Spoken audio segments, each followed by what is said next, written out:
Hello, coaches. So I'm often asked this question, should I pick up or begin a level one or level two program? That's going to be the focus of this little video here. I often get this question because it is confusing. The ICF moved away from the old ACSTH and ACTP designations, and now we have a simpler system of level one, two, and three. But it does kind of create a bit of confusion because many programs are going to be promoting their level twos instead of level ones. And someone who is just beginning to get into the coaching space will often ask, well, why would I start with the level two instead of the level one? So let's talk about this a little bit here. A level one training oftentimes is 60 hours or more of coach training, something between 60 and 125 hours of training. It has 10 hours of mentor coaching and a performance evaluation that will provide everything you need to earn your ACC credential. Outside of hours that you do coaching in the field, and once you have all those things in place, you also have to take the ICF ACC credentialing exam. So that's what a level two program can do. And when you look at level one program can do. When you look at a level two, level two provides you the same kinds of things, the training hours of 125 training hours or more, 10 hours of mentor coaching, and a performance evaluation at the PCC level so that it provides you everything you need to earn your PCC. And what is the ACC, PCC? Real quick explanation. The ACC Associate Certified Coach Credential, the PCC Professional Certified Coach Credential, and then the MCC Master Certified Coach Credential are the three levels of credentials from the ICF. And in that way, you do have this sense of progression that oftentimes coaches follow. They earn their ACC, then their PCC, and then their MCC. However, why do organizations promote the level two as a starting point? To illustrate this, I'd like to just walk through this image.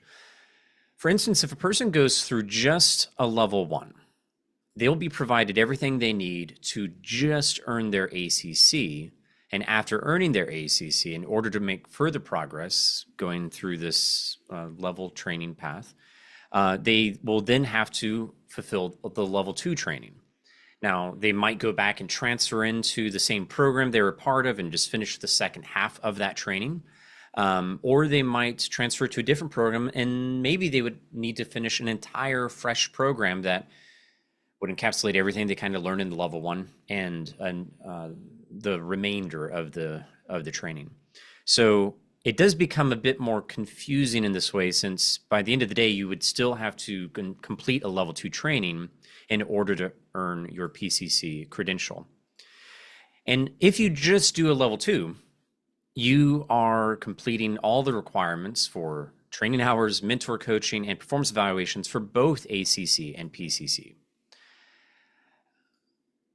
Another thing, a little caveat there is you can begin with a level two training, which starts from the foundation, builds all the way up to 125 hours of training, and just go straight for your PCC. The difference between an ACC and a PCC is mainly the amount of hours of coaching in the field.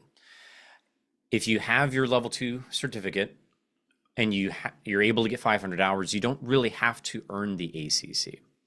And in fact, the way the ICF works is that a person will tend to not want to stay as an ACC coach because they will, every 3 years, they'll need to do a renewal. Every coach has to do a renewal of their credential. And it's 40 hours of continuing education, but the ACC specifically has to pay for 10 extra hours of mentor coaching, or find 10 hours of mentor coaching. And that is usually the most costly part of earning one's renewal or credential. So it's kind of a costly part of the field of training. And so if you can avoid having to pay extra for that mentor coaching, or at least have the option to pay, that can be a pretty helpful thing. So coming into the search for what kind of programs should you look for, I do recommend considering the level two program. Mainly it contains the level one training, it contains foundational training, it's just the complete package. It gives you everything you need for both your ACC and your PCC credential. And the main difference is that if you just do the level 2 training, you're only needing to pay for 10 hours of mentor coaching in that whole package. Whereas if you were to, for instance, do my level 1 training and get ACC mentor coaching and performance evaluation, then come back in a couple of years and finish your level 2 training, transferring into that program, you'd be paying for another 10 hours of mentor coaching at the PCC level versus just getting the level 2 training that has all of your PCC mentor coaching requirements. So it's more cost effective. I mean, just to look at the numbers on my program, I know this is my pricing, my raw pricing, but it also reflects what you see here is going to reflect what generally you would see from other programs, that if you just complete their level 1, you'd often pay more, like complete the level 1, then complete their level 2 later. You'd often pay more at the end of the day. So my level 2 program is $3,000.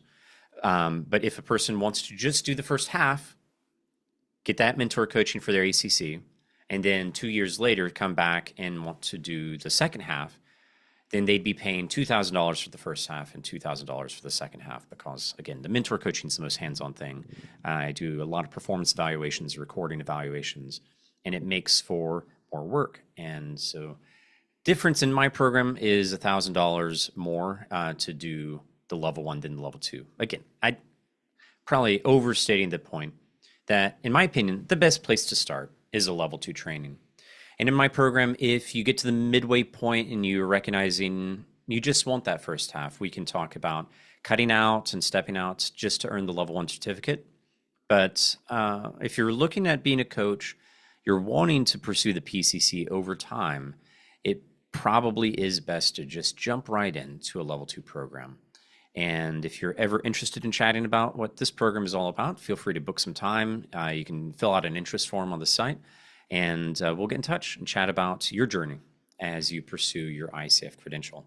Thank you for stopping by, and I hope this was a helpful video explaining some of this confusing language that we have in the ICF training space. One extra little illustration or analogy I like to share is that the difference between a level 1 and a level 2 and a level 3 is somewhat similar to earning an associate's degree, bachelor's, master's degree. You can't really pursue the master's until you've finished your bachelor's. You can't pursue the MCC until you've earned your PCC. But not everyone, and not too many people really pursue the associate. Most pursue the PCC or the bachelor's. And if you earn that associate certified coach credential, in a way, it's that stepping stone. It's that halfway mark, at least in terms of training, on the road to earning the PCC. Again, hope this is helpful. If you have any extra questions, feel free to ping me on LinkedIn, reach out to me, book a time, and thank you for coaching.